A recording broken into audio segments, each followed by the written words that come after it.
pour étendre et consolider son œuvre de séduction et pour édifier son royaume rival et faux. Satan, le séducteur, doit gouverner l'ego, la vie de l'âme, la vie du moi. C'est là qu'est la grandeur du péril pour les croyants qui s'appuient sur leur propre vie d'âme, car l'ennemi a chez eux une base plus grande contre Dieu. C'est là aussi que nous trouvons l'explication de beaucoup d'autres choses comme celle que l'on appelle spiritualisme ou spiritisme ou la dictature.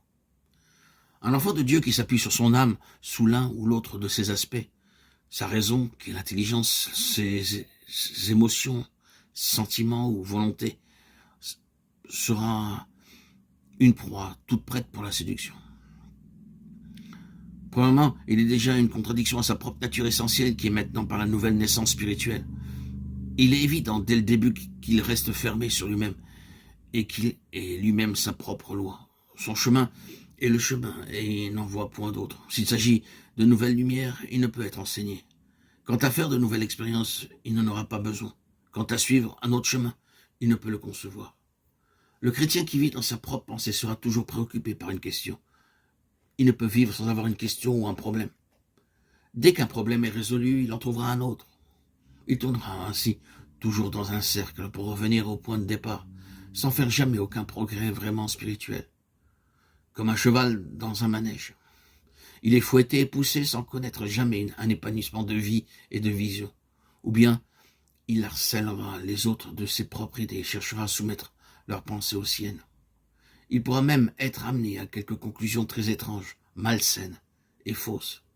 Il se trouvera pour finir dans cette position occulte, car ce n'est pas autre chose, une séduction, où il faudra reconnaître la main de Satan. Cette même expérience sera vraie chez un chrétien qui vit du côté émotif de l'âme. Ce côté demande des expériences, des évidences, des manifestations. C'est en vérité tout le domaine de la vie des sens qui domine ici. Si nous intensifions et projetons suffisamment ce côté de nos émotions, nous pouvons avoir toutes les expériences possibles. Le corps et l'esprit tout entier peuvent être engagés. Les cordes vocales, le système nerveux, des contorsions faciales, une rigidité, une seconde vue, des visions, des pouvoirs particuliers, une force prodigieuse, de la gaieté, de l'extase. Toutes ces choses, depuis de simples commencements, peuvent provenir de la vie psychique, de la vie de l'âme, tendue et forcée, sous l'effet d'un désir intense. Si cela est vrai dans les deux directions que nous venons de toucher, combien cela est vrai du côté de la volonté. Une âme impétueuse, impérative, cassante, qui n'est pas sous le gouvernement du Saint-Esprit, est une menace terrible pour les intérêts de Dieu. Elle prendra des décisions, adoptera des moyens, assurera ses buts, occupera ses positions au nom de sa dévotion pour Dieu. Et ce ne seront que des tours de Babel, des pyramides d'Égypte, des Ishmaël, d'Abraham, non pas d'Avraham. Il y aura, pour finir, beaucoup de remords liés à de tels efforts accompagnés du désir qui n'ait jamais existé. Le résultat en sera quelque chose de faux.